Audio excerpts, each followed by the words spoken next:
Yes, magandang hapon muli sa ating mga kasama. Nandito naman si Kuya Goods nagbabalik. At syempre, kung hindi ka pa nakasubscribe sa ating channel, pasubscribe na lang po at hit mo na rin yung bell para updated ka sa ating mga video. Anong meron ngayon? Oo, bakit traidor? Ilan na yung traidor, ha? Ilan na ho ang nababanggit dito na traidor? Yan ay balita sa atin ni Robin.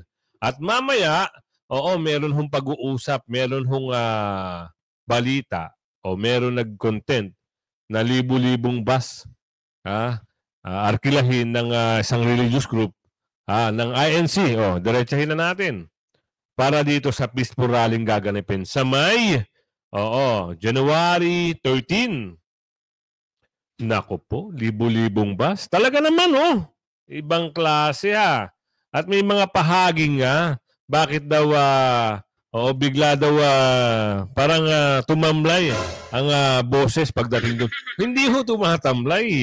Ibig sabihin, ito na. Naka-ready na. Yung peaceful rally na, schedule na nga eh. Tapos sasabihin nyo, tumamlay.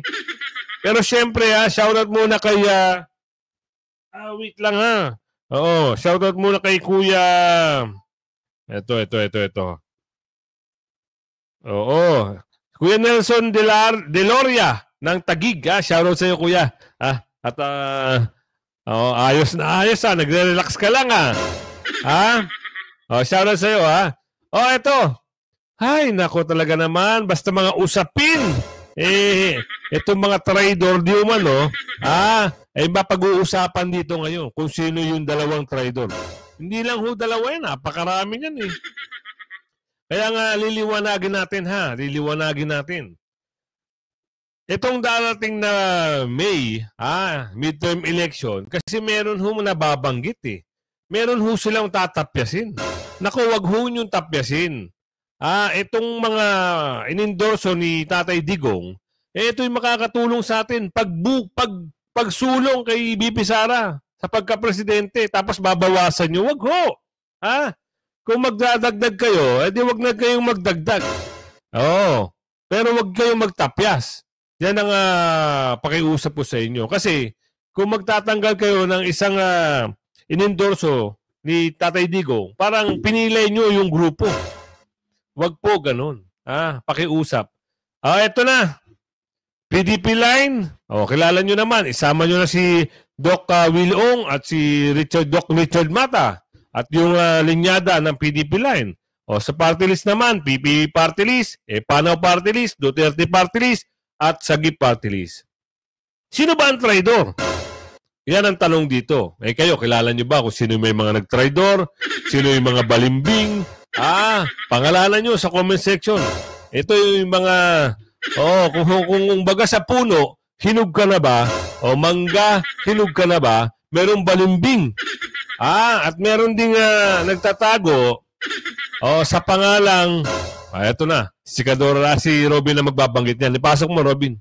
Sa pagkakasibak ni Vice President Sara sa National Security Council, 2 senador ang nagpahayag ng suporta sa naging desisyon ni BBM. Ito ay walang iba kundi sina Senator Francis Tolentino at Senator Winnie Gatchalian. Sa panayam ng isang local media outlet kay Senator Francis Tolentino noong Sabado, January 4, 2025, iginiit niyang diskresyon na raw ni Pangulong Marcos kung sino ang iluluklok niyang mga miyembro ng nasabing konseho, lalo pat malawak raw ang saklaw ng National Security Council. Aniya ni Tolentino, it's the prerogative of the President. It's the discretion of the President because national security definition is not just national security, as everybody knows. It covers foreign relations. It also covers economic, social, security, etc. So he chooses whoever he thinks can give him advice regarding things that require advice, like on foreign policy, legislation, domestic, and internal security policy. It's up to him. Matatandaan noong January 3 nang aprobahan ni BBM ang pagreorganisa sa miyembro ng National Security Council kung saan kasamang inalis sina Vice President Sara at ilang mga dating pangulo ng bansa kasama sina dating Pangulong Gloria Arroyo at Joseph Estrada. Binanggit naman Senator Sherwin Gatchalian ang umano'y kasalukuyang sitwasyon daw na maaaring nagtulak sa Pangulo upang i-reorganisa ang National Security Council kung kaya't napilitan daw itong alisin kasama si Vice President Sara. Aniya ni Win Gatchalian, "We know the real situation. What's important is that current members would be able to give him good advice and for him to make the right decision for the country.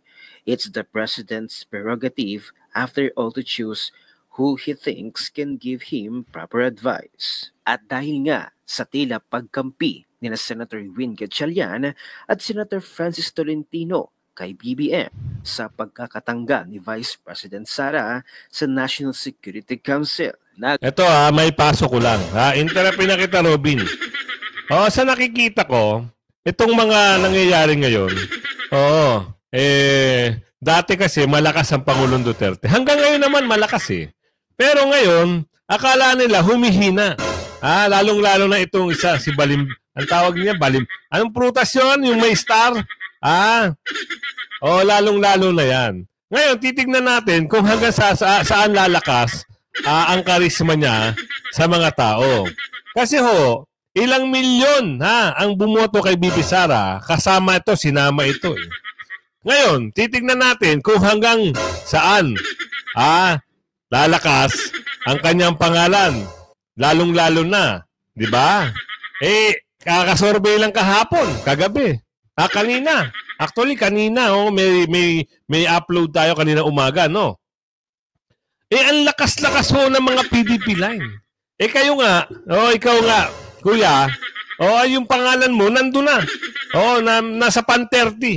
Ibig sabihin, yung pangalan mo, medyo may bantot na rin.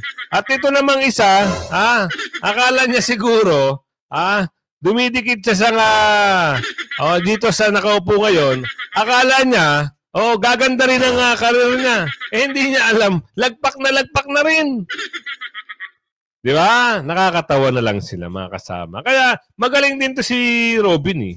Pag nagbalita tayo nagre-reaction lang Ang pananaw ko dito at punyong ko talagang wala na itong kakaunin pagdating sa midterm election.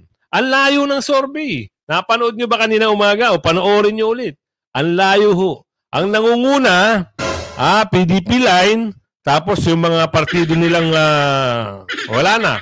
Sabihin, ika nga, sa bagay, meron naman daw silang pondo di umano na binibigay na 777. Survey tayo mga kasama Dito pa lang malaman natin yung survey natin. Sa tingin nyo abante ang pangalan nitong mga to, yung mga nag-trader di umano. Ayaw niya sa balita, ayaw niya kay Robin. At tayo ay nagre-reaction lang. Survey. Hindi na siguro. Kasi ibang klase ang galawan niya, sabi ni Aling Milita. Oo. Maaari. Maaaring manalo, maaaring hindi. Pero sa palagay ng ating kababayan, hindi sila mapalagay. Yun lang. Kung tutuusin, kung ako halimbawa naranasan ko na at wala rin naman itong natulong. Sa opinion ko, kailangan ko ng palitan nga ito. Pwede kong ipasok yung 2 doktor eh. Di ba? Dalawa ito. Dalawa rin doktor, pwede, no? At least yun, makakatulong. Kasi yung isang doktor, sigurado, hindi makukurap yun. Kasi nakaranas na siya ng ng isang malalang karamdaman. Pero ngayon, umaangat siya. Kasi kung iisip ka ng mga hindi maganda sa kabanang bayan, lalo yan magkakaroon ng problema sa kalusugan. Pero hindi gagawa ng masama yan.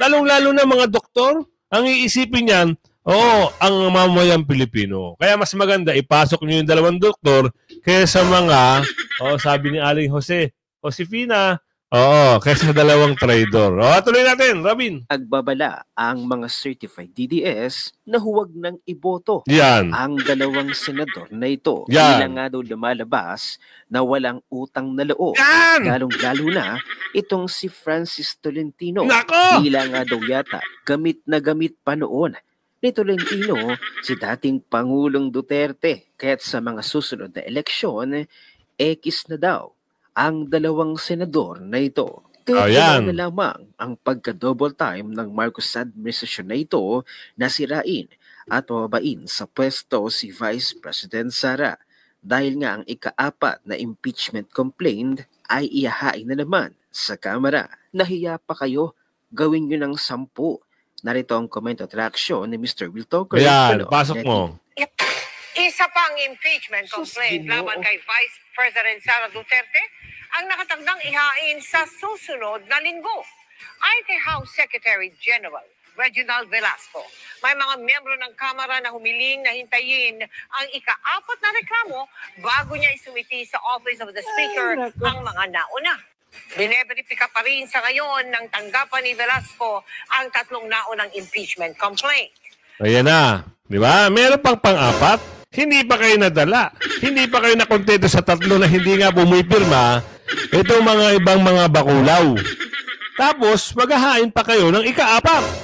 Ano ba talaga ang gusto nyo? Kaya mamaya, pakinggan nyo kung ilan yung masasabi ha. Libo-libo o baka umabot ng milyon. Di umano. Ang attend sa peaceful rally. Napakasimple. Diba? January 13, marami ho nagsasabi, marami nagko-comment. Sama kami dyan! Ay kayo ho, nasa desisyon yun. Basta kami dito sa Mars, okay lang kami dito. Kung pupunta kayo dyan, i-cover natin kayo, huwag kayong mag-alala. Cover pa rin tayo. At dito naman, sa usapin, meron kasi mga bagay-bagay tayong dapat malaman. Conditional implementation ng AKAP, ng AKAP program, pinaliwanag ng DSWD. Ano po bang ano bang kondisyon yan? Talaga ho bang maaprubahan yan? Talaga bang ipamimigay yan? O talagang suportado kung sino nakaupo ngayon? Ganun lang kasimple. Kaya ikaw, DJ Chacha, maganda, paliwanag mo sa amin. Lalong-lalo na sa ating mga kababayan. Kasi sila, merong mga balita, no? Merong mga programa, yan sinasabing kap. Yan daw ho ay gagamitin lang para sa darating na, alam nyo na, eleksyon. Merong nagsabi yan, isang analyst din. At isang magaling na analyst. Parang political analyst, na yan nga, ay gagamitin para ipambili ng ano. Alam nyo yun, kung anong bibili nila. Kaya, DJ Chacha, ipasok mo at para malaman nila. To be very specific, yung nasa veto message nga po is the AKAP intends to address yung significant strain of inflation to the financial capacity of those who earn less than the minimum wage. Dito po sa conditional implementation na ito, tama po ba, ASEC? DSWD pa rin ang mangunguna sa pamimigay ng ayuda dito po sa mga kapatid natin na apektado nga nitong inflation, specifically para sa kanila itong mga near poor. Ano naman po ang magiging role dito ng NEDA at ng DOLE aside dun sa pag-craft ng conditional guidelines? Ayan. Actually, doon sa draft guidelines, marami ring magiging partisipasyon ang NEDA at ang DOLE. Isa nga po dyan sa mga magiging roles or tasks ni NEDA ay i-review yung pong assessment sheet na binuo ng DSWD through our Crisis Intervention Unit. Ito ay upang matiyak na yung form na gagamitin natin will capture all the information needed para matiyak na yung individual o yung client na lumalapit sa DSWD ay naapektuhan ng inflation. In fact, there are several indicators na nilalaman ng attendance sheet but it's currently being reviewed. Nandiyan yung income and financial resources, budgeting expenses, yung severity of the crisis or circumstances na nararanasan ng individual. Gayon din po yung availability ng support systems, external resources na meron yung pamilya, self-help and client efforts, vulnerability and risk factors. So yan po kasalukuyang review ng NEDA. Gayon din po, si PSA naman ay magtitiyak na lahat ng mga clients na nakatanggap ng AKAP ay may issuean ng PhilSys ID. Para sa susunod po na mag-avail siya ng assistance under AKAP, ay yung PhilSys ID na lamang po ang kanyang ipapakita. Gayon din po, si DOLE naman, maaari rin siyang mag-refer ng mga potential beneficiaries para doon sa AKAP. And magbibigay din po siya ng impormasyon hindi sa regional minimum wage rate kada region at iba pong mga impormasyon na makakatulong para sa pagtutukoy ng mga beneficiaryo. Etong program na ito, hindi ho kapabor-pabor sa nakakarami. Ito ay papabor ho doon sa mga tumatakbo. Sabi na Aling Ledesma rito. Kuya Goods, yan talaga ang gagawin nila. Kasi kung ikaw ay isang mamamayan at hindi ka naman nakakuha niyan, para dun lang sa mga pilim-pili at sa pangako 5,000 gagawing 1,500 o 1,000, wala rin, useless din yan. Ang maganda ibigay sana yung pang matagalang trabaho. Dahil hindi lang 5,000 ang makukuha mo. Diba? At magandang ipanukala nyo, itaas yung sahod ng tao. Diba? Pababain nyo ang bilihin. Yun lang ang magandang gagawin nyo. Ilang milyon yan, ilang bilyon yan. So sa 1 billion, sabihin natin, yung 26 billion na budget nyo, gumawa kayo ng isang kumpanya o mag-develop kayo ng isang kumpanya na sana yung mga tao i-hire nyo, pasahurin nyo, bigyan nyo na mataas na rate. Diba? Pero yung pera na yan, ipamimigay nyo, uubusin lang 3 araw, tapos. Diba? Sa tama lang ho tayo. O kaya yung 26 billion nyo, ang gawin nyo, maggawa kayo ng programa na para ang isang tao ay mabigyan ng skills, makapag-training, makapagtrabaho sa abroad. Kagaya nung ginagawa ng ibang bansa. Yung mga tao nila, pinapaaral nila na libre, walang binabayaran. Ginagastosan nila.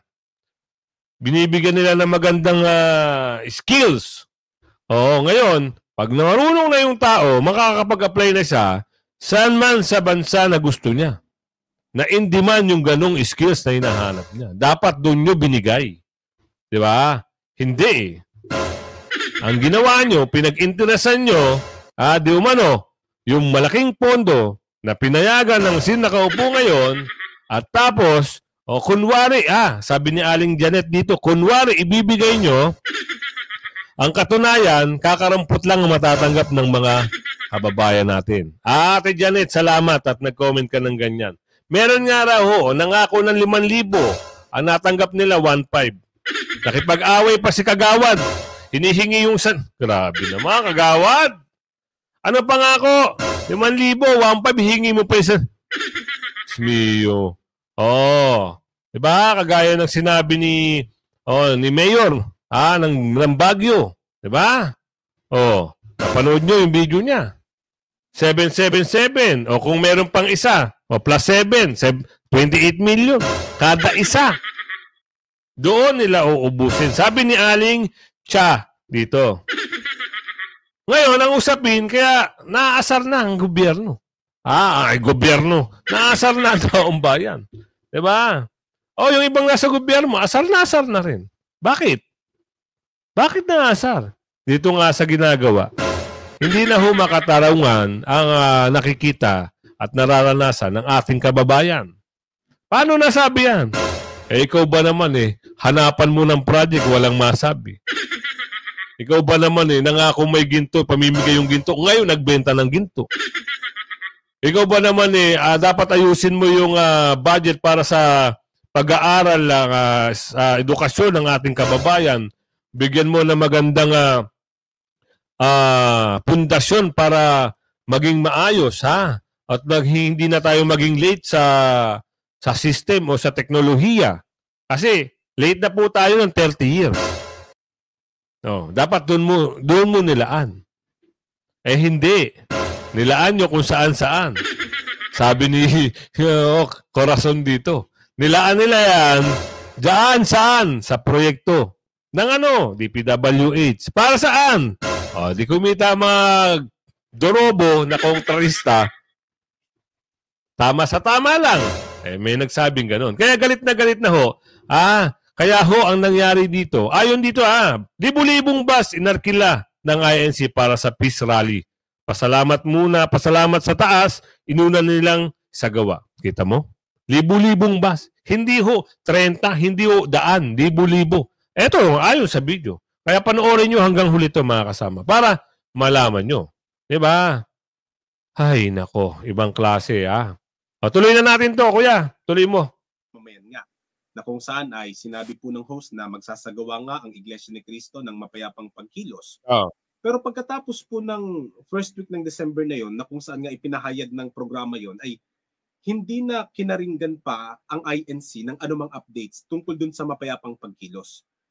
Kaya ipinalagay tuloy ng mga kababayan natin na hindi kasapi sa INC na parang hindi naman daw totoo. Parang wala namang katotohanan yung ipinahayag na iyon ng host. Alam mo kuya, ma-interrupt lang kita. Yung mga nagsasabi niyan, inggit lang yun. Oo, inggit sila kasi nag-rally sila, hindi sila dumami ng kahit mga 500 ata, wala sila eh. O ngayon, ito, nagbibigay na ho ng boses. Ito naman ay hindi naman na pangit na isasagawang rally, kundi peaceful ito. Makatotohanan at makabuluhan.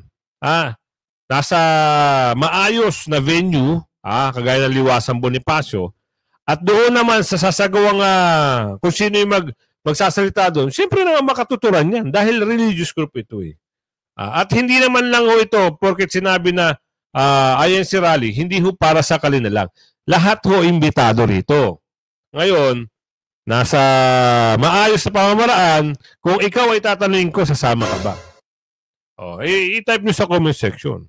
Yes, sasama ako. Talagang 100% sasama ako. Ay, hindi.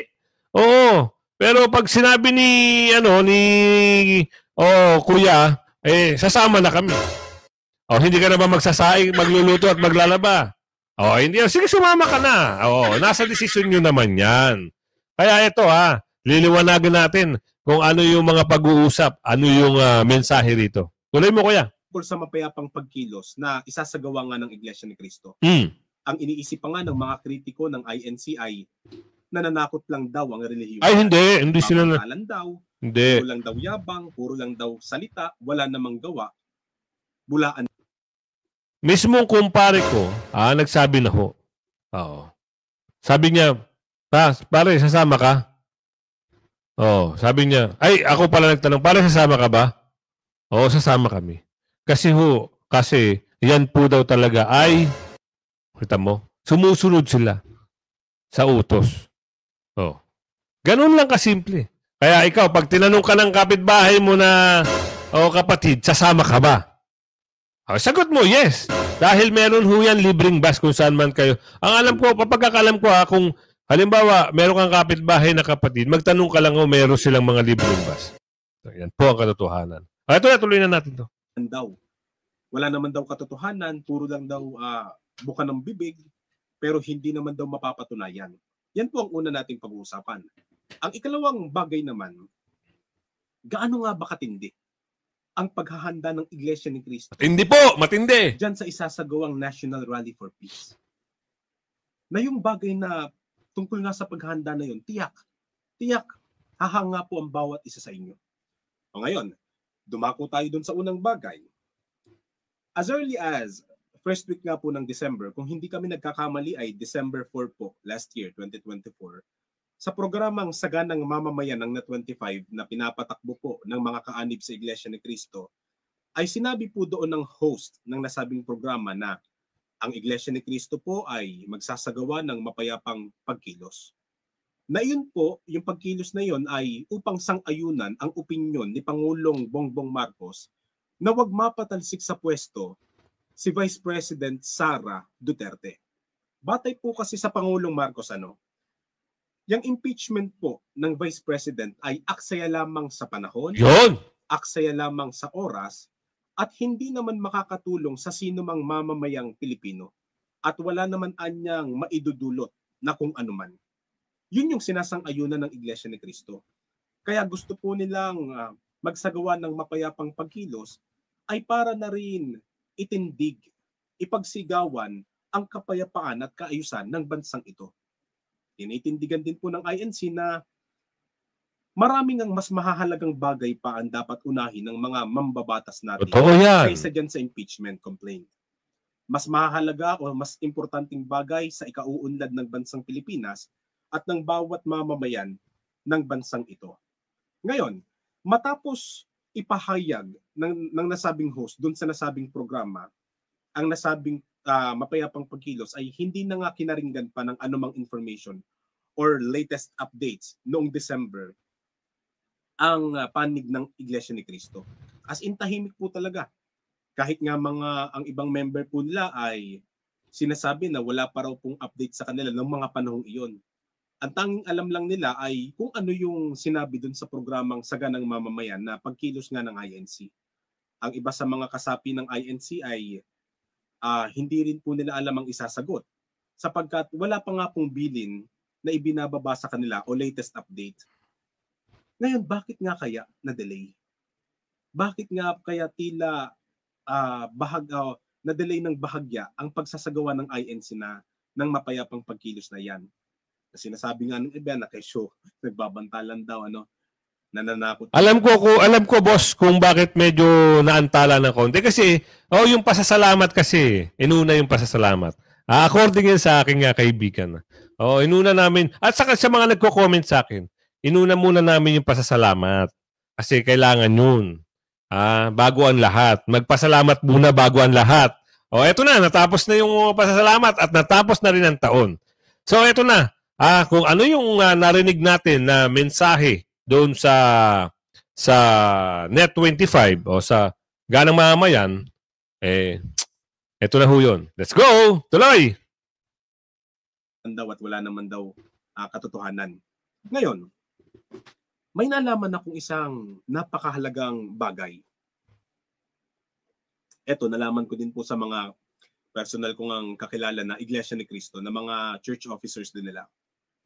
Kaya pala na-delay na maisagawa ng INC yung aktibidad na yan sapagkat meron silang inunang napakahalaga. As in, napakahalaga. Mas mahalaga pa po kaysa dyan sa rally na iyan. Totoo naman, kuya. Ang bagay na yon ay tinatawag po nilang Thanksgiving. Yun, di ba? Pasasalamat. Pasalamat. Na batay pa rin sa kanila, yan palang pasalamat, taunang pasalamat na yan, ay itinuturing po nilang panata o vow, kung tawagin, obligasyon sa ating Panginoong Diyos. Na sa panahon po ng unang namahala sa INC na si Ka Felix Manalo, hanggang sa panahon po ng humalili sa Ka Felix na si Ka Eranio Manalo, at hanggang sa panahon po ng leader nila ngayon na si Ka Eduardo Manalo, talagang mahigpit nilang isinasagawa yan. Sabi ko, bakit? Bakit napaka-importante at napakahalaga na maisagawa ng INC ang taunang pasalamat? May ilam mo ka, no? Diba? Sabi ko, hindi ba pwedeng rally muna? Tsaka nyo na lang ituloy ang pagpapasalamat na yan ng January, diba? Yung pala, talagang every December ng bawat taon, isinasagawa po nila yan. Sapagkat yan po ay tanda ng pagtanaw ng utang na loob ng mga kaanib sa Iglesia ni Cristo sa isang taong singkad, isang taon ng pagpapala na ibinasbas sa kanila ng Panginoong Diyos para maitawid yung taon na yon. Kasi nga naman, mga kababayan, na-realize ko rin batay na rin doon sa sinabi nga ng mga kakilala kong INC. Sa isang taon, sa buhay ng tao, ito, for sure naman, lahat tayo may karanasan, nalungkot tayo, mayroon naging masaya, may maginhawa, may mabigat, may nagipit tayo, naging maalwa, may mga sitwasyon na nabingi tayo sa kamatayan, di ba? Tama yun, kuya. Oo. Yun nga, kuya, tama lang yun na inuna muna yung pasasalamat bago ang lahat. Kahit sino naman Pero yung title niya, Libu-libong bus inarkila ng INC para sa Peace Rally. Pasasalamat sa Diyos, inuna nila. Yun ang title dito. Kaya nasabi natin na maraming bus, marami ng inarkilang bus.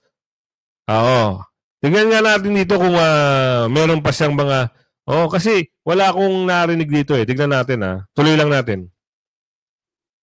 Yung iba nga, baka na-aksidente pa, dinapuan pa ng mabibigat na karamdaman, baka yung iba ay nagkaroon ng problema sa pera, nagkaroon ng suliranin sa pamilya, sa karelasyon niya, sa asawa niya, o saan mga anak niya. Iba-iba po iba-ibang mukha ng suliranin Sabi nila, kahit na ano pang negatibong nangyari sa buhay namin ng mga kaanib sa Iglesia ni Cristo, sabi nila,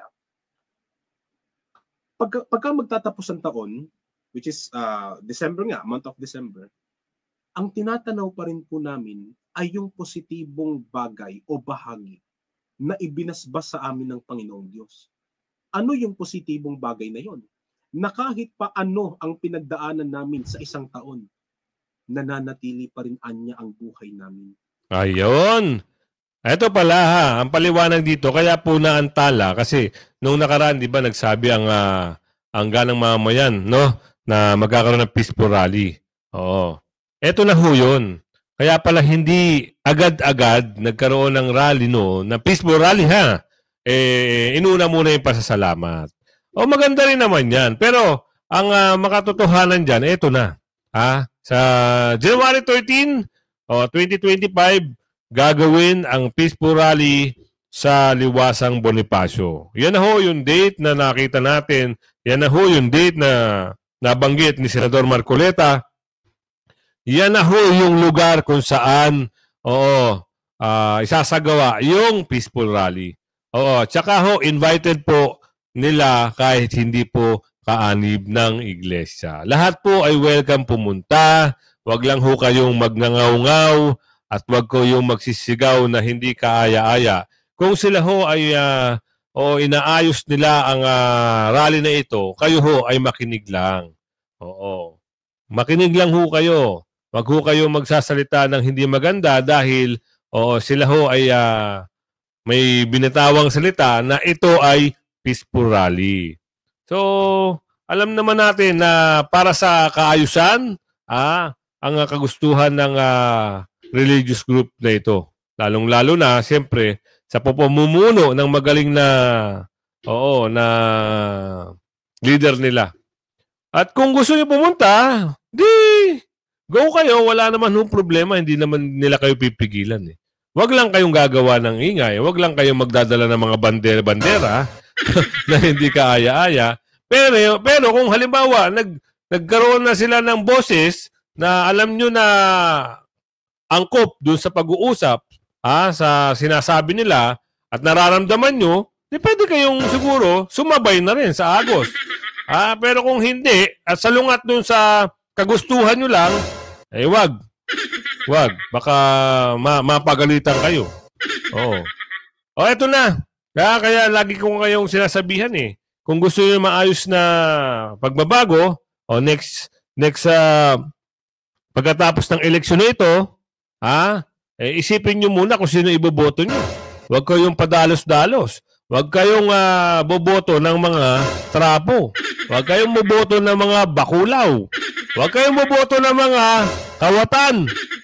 Uubusin ng kaban. Ay, naku, sabi ko na. Ibang klase talaga ngayon. Sa panahon ngayon, PDP line. Pasok nyo yung dalawang doktor.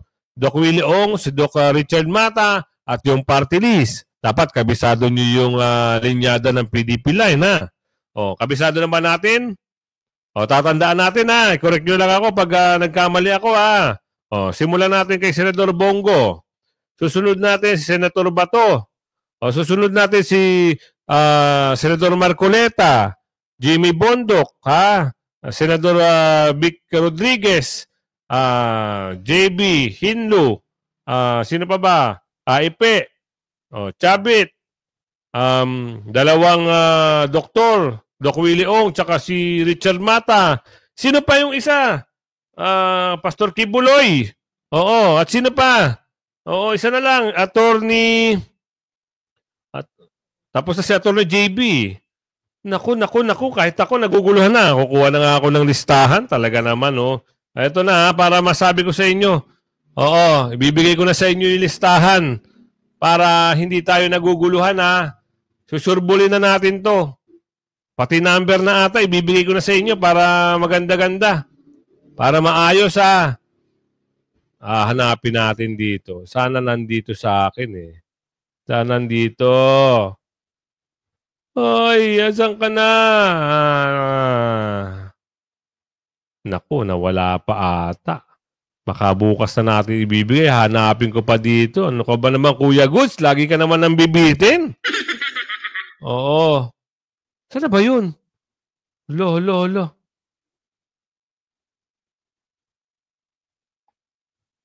Hindi ko na makita. O yan, hanggang sa muli bukas ng umaga. Bukas ko na lang ng umaga sa inyo babanggitin lahat-lahat. Ready ko na. Makakalimutan, matanda na eh. O hanggang sa muli, bye-bye!